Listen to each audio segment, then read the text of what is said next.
Hey guys, कैसे हो आप सभी। आशा करती हूँ सभी अच्छे होंगे, स्वस्थ होंगे।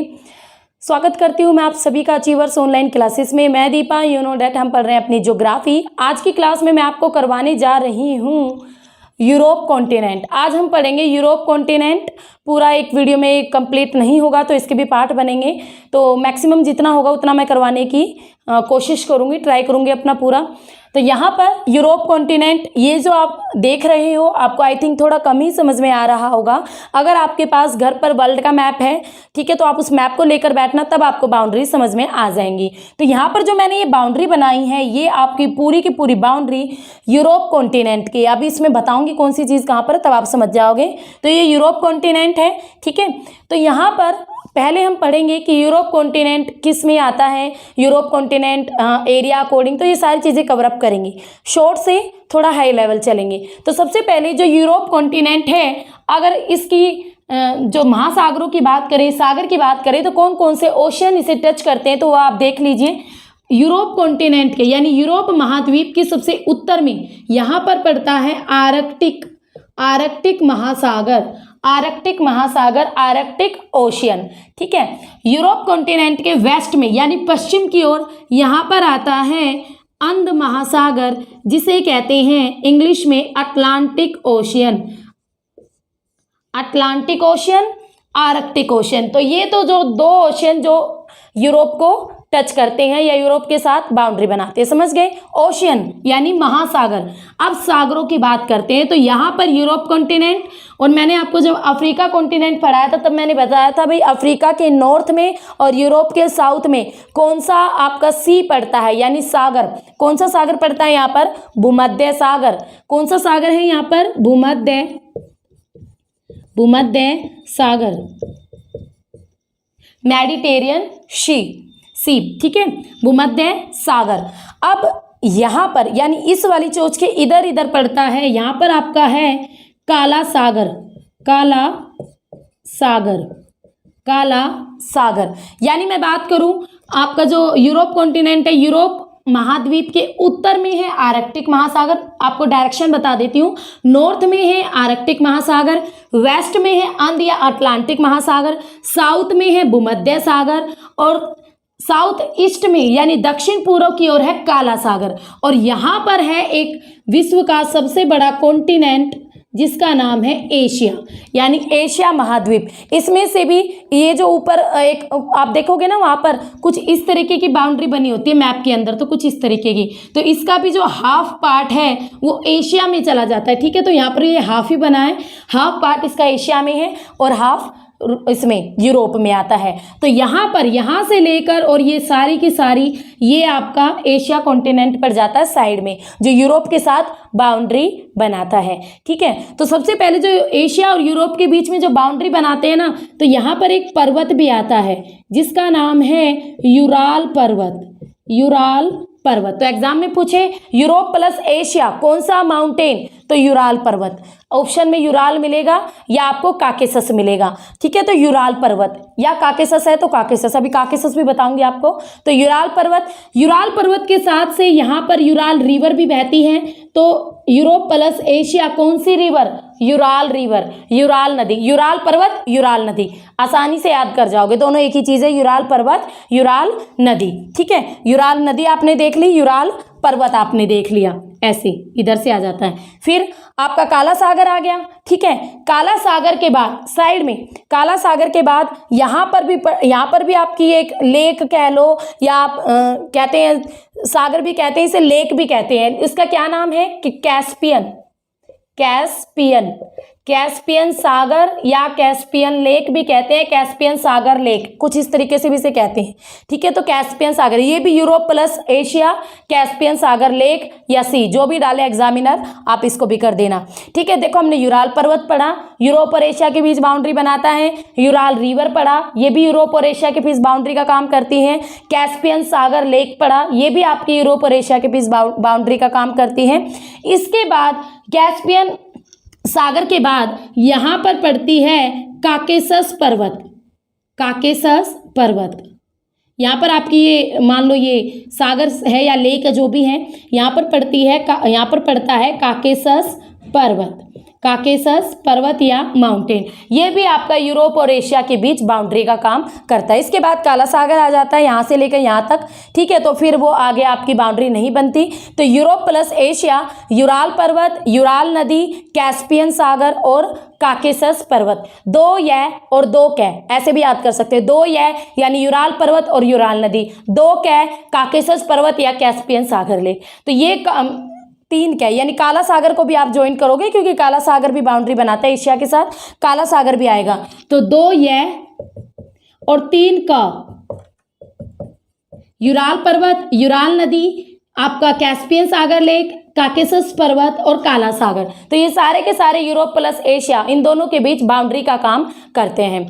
संसार का सबसे बड़ी ऐसी कौन सी कंट्री है जो कि आपके 2 कॉन्टिनेंट में, वैसे तो ऐसी बहुत सारी कंट्रियां हैं वर्ल्ड के अंदर जो कि 2 कॉन्टिनेंट में है, बट संसार की सबसे बड़ी कंट्री जिसका नाम है रूस। और जो ये रूस है इसका यहाँ तक, ठीक है, यहाँ तक हम बात करें तो ये आपका यूरोप में भी आता है और आगे एशिया में भी काफ़ी लंबाई में फैला हुआ है रूस, ठीक है। तो रसिया एक ऐसी कंट्री है जो हम दोनों कॉन्टिनेंट में पढ़ेंगे, एशिया के अंदर भी और यूरोप के अंदर भी, यूरोप में भी आती है और एशिया में भी आती है। तो ये तो रही बाउंड्री की बात जो आई थिंक आपको समझ में आ गई है। अब इसके बाद नेक्स्ट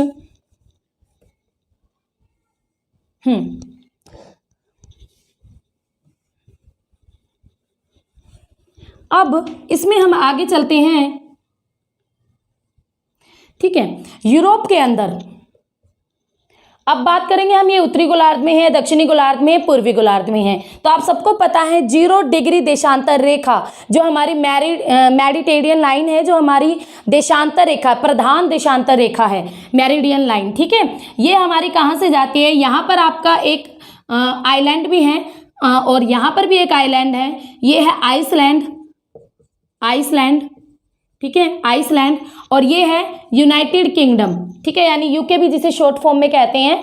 और यहाँ पर एक स्कॉटलैंड भी है जो इसके, ये यूके किंगडम में बताऊंगी आगे कैसे कैसे कंट्रियाँ आपस में मिलके यूके किंगडम बड़ी हैं, ठीक है। तो यहाँ पर आपकी यूके से या लंदन यही सी में आती है, तो यहाँ से गुजरती है यूरोप के अंदर से 0 डिग्री देशांतर रेखा, 0 डिग्री देशांतर रेखा। तो देखो कितना सा पार्ट इसका 0 डिग्री से पूर्व की ओर, तो बहुत सारा पार्ट है, यानी ज्यादा यूरोप आपका कौन से देशांतर में है, कौन से देशांतर में है, पूर्वी देशांतर में है, पूर्व की ओर ज्यादा यूरोप है। पश्चिमी यानी पश्चिमी देशांतर में भी पड़ता है, बट ज्यादा पार्ट अधिकतर जो यूरोप आता है वो हमारा पूर्वी देशांतर में आता है। इतनी बात समझ में आ गई। अब भूमध्य रेखा की बात करें तो भाई भूमध्य रेखा यहाँ कैसे आएगी, मैंने इसके नीचे आपको अफ्रीका कॉन्टिनेंट पढ़ाया था और मैंने अफ्रीका के सेंटर से भूमध्य रेखा निकली थी, तो हमारी इसको तो बिल्कुल भी टच नहीं करेगी। यानी पूरा का पूरा यूरोप भूमध्य रेखा के उत्तर की ओर पड़ता है, यानी पूरा का पूरा आपका यूरोप कौन से गोलार्ध में आता है, उत्तरी गोलार्ध में आता है, नॉर्दर्न हेमिस्फीयर में आता है, ठीक है, नॉर्दर्न हेमिस्फीयर में। और ज्यादा पार्ट यानी मोस्टली जो पार्ट है वो ईस्टर्न हेमिस्फीयर में आएगा, इसको आप याद रखोगे। वेस्ट में भी आता है पर उसमें थोड़ा पड़ता है। तो ये तो हुई आपकी गोलार्ध की बात कि अफ्रीका कौन से गोलार्ध में कैसे पड़ता है। अब कंट्री की बात करते हैं। सॉरी, मेरे मुंह से बार बार अफ्रीका निकल रहा है क्योंकि मैंने अभी अफ्रीका पढ़ाया था, तो यहाँ पर हम यूरोप कर रहे हैं, सॉरी फॉर दैट, ये यूरोप है, अफ्रीका नहीं है। जो यूरोप है तो यूरोप का ज़्यादातर पार्ट आपका पूर्वी गोलार्ध में और पूरा का पूरा यूरोप उत्तरी गोलार्ध में पड़ेगा। अब यूरोप में इसके बाद बात करेंगे कंट्रीज़ की। तो यूरोप में अगर टोटल कंट्रीज़ की बात करें तो देखो यूरोप में आपकी लगभग 51 कंट्रीज़ हैं, क्योंकि घटती बढ़ती रहती है तो इसलिए मैंने लगभग बोला है, ठीक है। तो लगभग 51 कंट्रीज़ है, काफ़ी कंट्रीज़ ऐसी है जो इंक्लूड है फिर बाद में हट गई हैं, तो इस तरीके से चलता रहता है ये वर्ल्ड के बीच में। आपको पता है कि कंट्रीज़ घटती बढ़ती रहती है, कभी 206, कभी 192 है, 205 है, 207 है, तो इस तरीके से ये घटती बढ़ती रहती हैं, ठीक है। अब 51 कंट्रीज़ में यूरोप की जो सबसे बड़ी यानी सबसे लार्ज कंट्री कौन सी है, रसिया, जो कि मैंने आपको अभी अभी बताया। रसिया काफ़ी यूरोप कवरअप किया है रसिया के द्वारा। तो यानी जो रूस है लार्ज कंट्री है यूरोप की, और यूरोप की 39 जो प्रतिशत भाग है, यूरोप का 39% भाग अकेले रूस के द्वारा कवरअप किया गया है। अकेले रूस ने पूरे यूरोप का 39% भाग कवर अप किया है। तो देख लो अच्छी खासी काफ़ी एरिया कवर अप किया है यूरोप का रूस ने, ठीक है। स्मॉल कंट्री की बात करें यानी सबसे छोटी कंट्री की बात करें तो वो है यूरोप की वेटिकन सिटी। कौन सी कंट्री है? Vatican city. वेटिकन सिटी जो कि आपकी लगभग एक छोटी सी कंट्री है, इटली के अंदर पड़ती है। और जो ये वेटिकन सिटी है 0.44 किलोमीटर स्क्वायर में फैली हुई है, देख लो, ठीक है। 0.44 किलोमीटर स्क्वायर में फैली हुई है वेटिकन सिटी, ठीक है। तो यूरोप की सबसे स्मॉल कंट्री है वेटिकन सिटी और सबसे बिग है लार्ज है रसिया, जो कि 39% भाग को कवर अप किए हुए हैं। अब इसके बाद आप यूरोप की बाउंड्रीज को देख रहे हो, देखो कितनी ज़्यादा कटी फटी है, ठीक है, कितनी ज़्यादा कटी फटी है। तो यहाँ पर जो ये यूरोप है, यूरोप को प्रायद्वीप भी कहा जाता है। क्या कहा जाता है? प्रायद्वीप। अब ये प्रायद्वीप क्या होता है? पेनिनसुला। पेनिनसुला क्या होता है? जो प्रायद्वीप है उसे क्या कहते हैं? देखो जैसे ये हमारे इंडिया की साउथ वाली लोकेशन की हम बात करें तो कुछ इस तरीके से इंडिया की साउथ वाली लोकेशन है।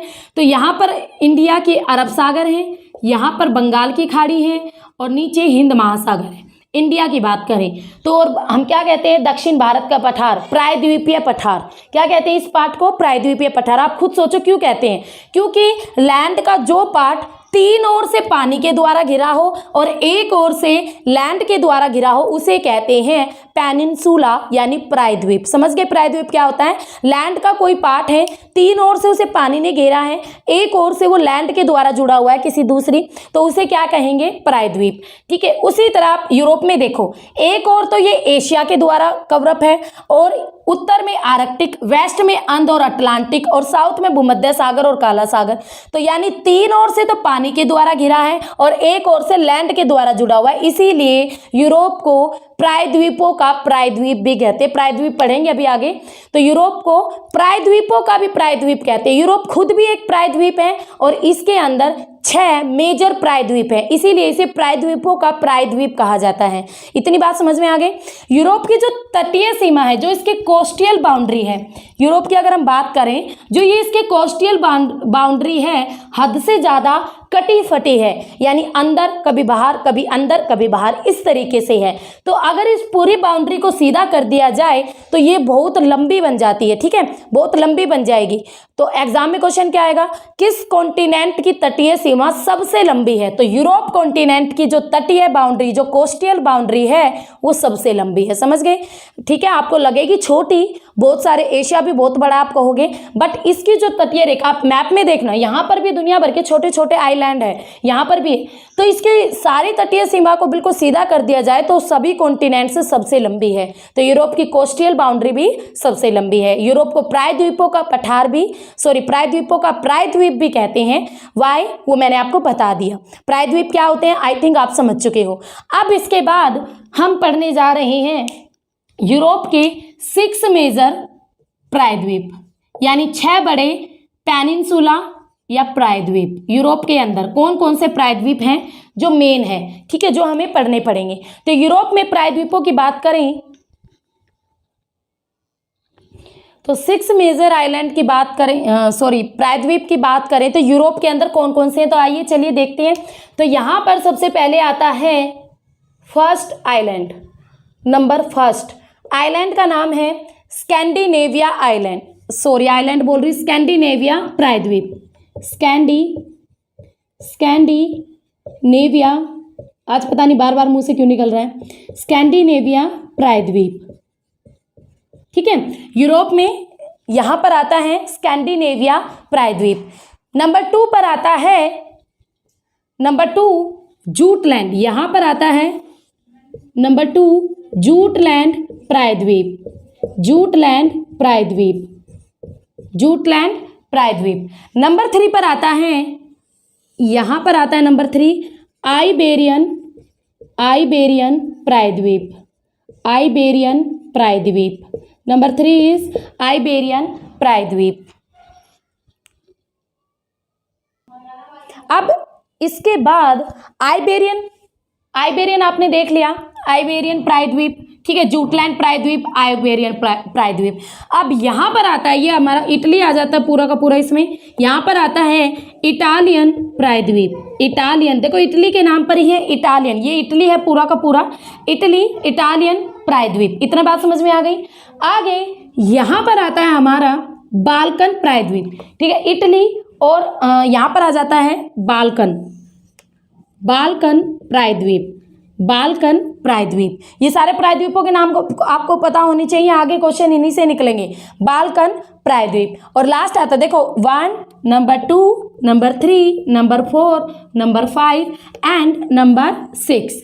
नंबर 6 इज क्रीमीन प्रायद्वीप, क्रीमीन पेनिनसुला या प्रायद्वीप, ठीक है। ये 6 प्रायद्वीप हैं जो कि यूरोप में 6 मेजर यानी 6 बड़े बड़े प्रायद्वीपों के नाम से जाने जाते हैं। सबसे पहले स्कैंडिनेविया। स्कैंडिनेविया जो प्रायद्वीप है या इसमें यूरोप की 2 ही कंट्री आती हैं। एक तो आती है नॉर्वे, इधर आधे में आ जाएगी नॉर्वे, ठीक है, इधर ये ऊपर वाली नॉर्वे, नीचे वाली स्वीडन, तो 2 कंट्री आ जाएंगी इसमें, नॉर्वे यूरोप की और स्वीडन। देखो नॉर्वे से एक इंपॉर्टेंट क्वेश्चन जो एग्जाम में बार बार आता है, अर्धरात्रि का देश, अर्धरात्रि सूर्योदय का देश, यानी आधी रात में जहां सूर्य दिखता है, कौन सी कंट्री है वो? नॉर्वे। तो स्कैंडिनेविया प्रायद्वीप में भी नॉर्वे और स्वीडन, जो स्कैंडिनेविया प्रायद्वीप है इन्हीं दोनों कंट्रीज में आता है। उसके बाद नेक्स्ट आती है जूटलैंड। अब जो जूटलैंड प्रायद्वीप है इसमें जो कंट्रीज आती हैं वो आती है, एक तो आपकी आ जाएगी डेनमार्क, यहाँ पर आती है डेनमार्क, ठीक है, एक तो आएगा डेनमार्क, और डेनमार्क के साथ दूसरी कंट्री आती है जर्मनी, डेनमार्क के साथ दूसरी कंट्री आएगी जर्मनी, और जर्मनी का उत्तरी पार्ट, यानी यहाँ पर जर्मनी है, यहाँ पर जर्मनी आती है, जर्मनी का उत्तर वाला पार्ट आता है जूटलैंड प्रायद्वीप में, तो जर्मनी का उत्तरी वाला पार्ट आ जाएगा जूटलैंड प्रायद्वीप के अंदर। इतनी बात समझ में आ गई, ठीक है। जूटलैंड प्रायद्वीप में क्या क्या है? डेनमार्क और जर्मनी, ऊपर डेनमार्क है और नीचे जर्मनी का अपर वाला पार्ट यानी उत्तरी पार्ट, तो यह आ जाएगा हमारा जूटलैंड प्रायद्वीप में। नंबर 3 देखते हैं आइबेरियन प्रायद्वीप। आइबेरियन प्रायद्वीप इसमें 3 कंट्रीज आती हैं, एक तो आती है पुर्तगाल, ये यहीं पर पड़ती है, यहाँ पर पुर्तगाल पड़ती है, फिर यहाँ पर स्पेन पड़ता है, सेकंड आती है स्पेन, और यहाँ पर एक छोटी सी कंट्री है अंडोरा। ये तीनों कंट्रियों में फैला हुआ है आइबेरियन प्रायद्वीप। तो 3 कंट्री आएगी, यहाँ पर आपका पुर्तगाल, इसे इंग्लिश में आई थिंक कुछ और लिखते हैं, पुलगटगाट कुछ ऐसा, ठीक है। तो पुर्तगाल यहाँ पर आपकी आ जाती है पूरी, ये स्पेन है, और यहाँ पर हमारा फ्रांस आता है। यहाँ पर मैं आपको बता दूं यहाँ पर कौन सी कंट्री है? फ्रांस। तो स्पेन, और स्पेन पे यहाँ पे छोटी सी कंट्री है अंडोरा। तो ये तीनों आती है आपकी आइबेरियन प्रायद्वीप के अंदर। समझ में आ गया? आइबेरियन प्रायद्वीप 3 कंट्री, अभी तक हम 2 पढ़ रहे थे, स्कैंडिनेविया, नॉर्वे और स्वीडन। जूटलैंड प्रायद्वीप में 2 आएंगे, डेनमार्क और जर्मनी का उत्तर वाला पार्ट। आपके आइबेरियन प्रायद्वीप में 3 आती है, पुर्तगाल, स्पेन और अंडोरा। याद हो गई? नंबर 4 पर आता है इटालियन, नाम से ही पता चल रहा है, यानी इटली, इटालियन यानी इटली। जो इटालियन प्रायद्वीप है इसमें आपकी पूरी की पूरी तो इटली आ जाएगी। इटली के साथ साथ मैंने आपको बताया था एक छोटी छोटी सिटीज भी है, तो जो यूरोप की सबसे छोटी सिटी भी यहीं पर है, कौन सी? Vatican city. तो एक तो इसमें इटली आ जाएगी क्योंकि ये पूरा का पूरा इटली है, और उसके बाद दूसरी आ जाएगी Vatican city, smallest country of Europe, Vatican city, ठीक है। तो इटली, वेटिकन सिटी, और तीसरी कंट्री इसमें आती है, छोटी सी है यहाँ पर, सैन मरीनो। आई थिंक आपको पता नहीं दिख रहा है, नहीं दिख रहा है। तो इटली आ जाएगी, पूरी इटली है ये, वेटिकन सिटी, और यहाँ पर आती है सैन मरीनो। तो ये तीनों कंट्रीज आती है किसमें? इटालियन प्रायद्वीप में, इटालियन प्रायद्वीप में। Number 5 is Balkan. बाल्कन में आपकी बहुत सारी कंट्रियां आती हैं, तो मैं उनके नाम नहीं लिखवाऊंगी, मैं आपको बता दूं 14 कंट्रीज आती हैं। यहाँ पर छोटी छोटी बहुत सारी कंट्रियां हैं, 14 कंट्री ऐसी हैं जो कि आपके बाल्कन प्रायद्वीप पर हैं, ठीक है। तो बाल्कन प्रायद्वीप में आपकी 14 कंट्री आती हैं। नेक्स्ट आता है क्रीमिन प्रायद्वीप से आपको एक चीज पता होनी चाहिए, जो क्रीमिन प्रायद्वीप है 2 देशों के बीच में इस प्रायद्वीप को लेकर काफी झगड़ा है, काफी लड़ाई है।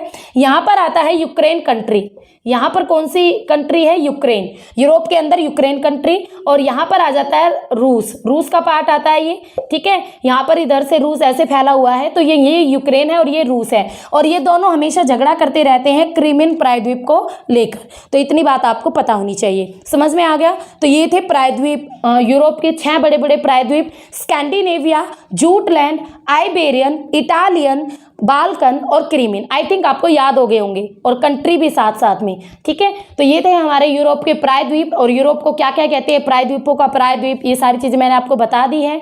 अब ठीक है, तो अब इसके बाद नेक्स्ट आता है हमारा, हाँ अब मैं आपको आगे फीचर नहीं कराती हूँ, आई थिंक आपको इस वीडियो में इतना याद हो जाए, बहुत रहेगा, इनफ रहेगा। अब इसके बाद मैं आपको यूके के बारे में बताती हूँ। मैंने कहा था कि मैं बताऊंगी यूके क्या है, कैसे क्या सिस्टम आता है यूके के अंतर्गत। ठीक है, यूके में अगर हम बात करें, समझो इस यूके की कहानी क्या है यूके।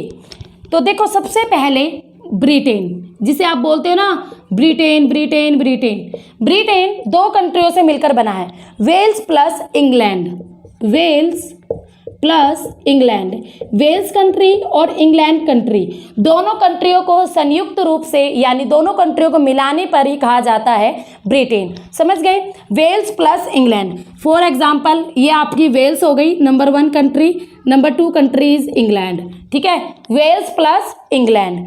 नंबर 2 ग्रेट ब्रिटेन, आप कहते हो ना ग्रेट ब्रिटेन, अब ग्रेट कैसे बनी ब्रिटेन, ब्रिटेन ग्रेट कैसे हुआ, तो इसमें एक कंट्री और ऐड हो जाती है, वो कौन सी, Wales plus England plus Scotland. तो वेल्स और इंग्लैंड में जब स्कॉटलैंड मिला तब जाके ब्रिटेन ग्रेट हुआ। ठीक है, तो तीसरी कंट्री कौन सी, स्कॉटलैंड, तीसरी कौन सी, स्कॉटलैंड। 3 कंट्रियों को मिलने पर क्या बनता है, ग्रेट ब्रिटेन।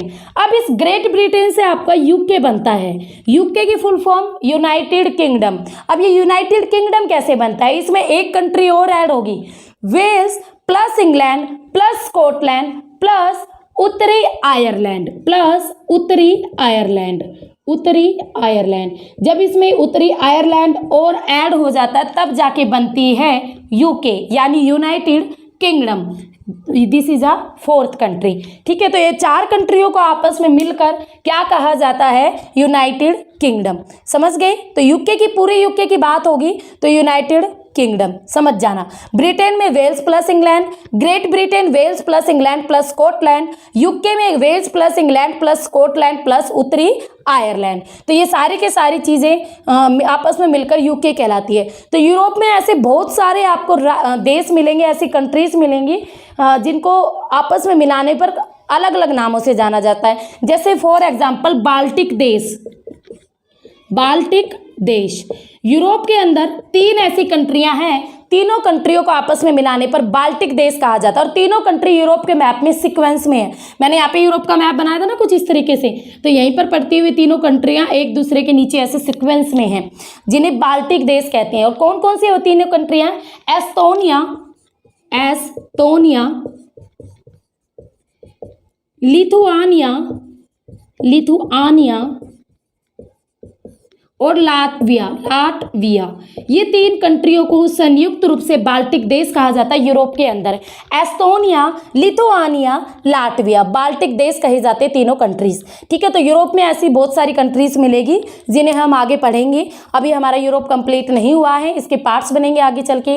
नेक्स्ट वीडियो में जब भी यूरोप की आएगी तब मैं आपको यूरोप के माउंटेन पढ़ाऊंगी, यूरोप की रिवर्स कराऊंगी। तो आज हमने प्रायद्वीप और यूरोप के बारे में जनरल चीज़ें पढ़ ली हैं। ठीक है, तो आई थिंक आपको वीडियो अच्छी लगेगी, और अच्छी लगे तो प्लीज़ मेरे चैनल के साथ भी जुड़ो और मेरे चैनल को maximum like share and subscribe करो। और इसके साथ साथ पीजीटी और टीजीटी का पेड कोर्स अवेलेबल है ज्योग्राफी का, तो जो स्टूडेंट लेने चाहते हैं वो अचीवर्स एकेडमी ऐप ज्वाइन करें। तो फिर मिलेंगे, तब तक के लिए have a nice day. Okay.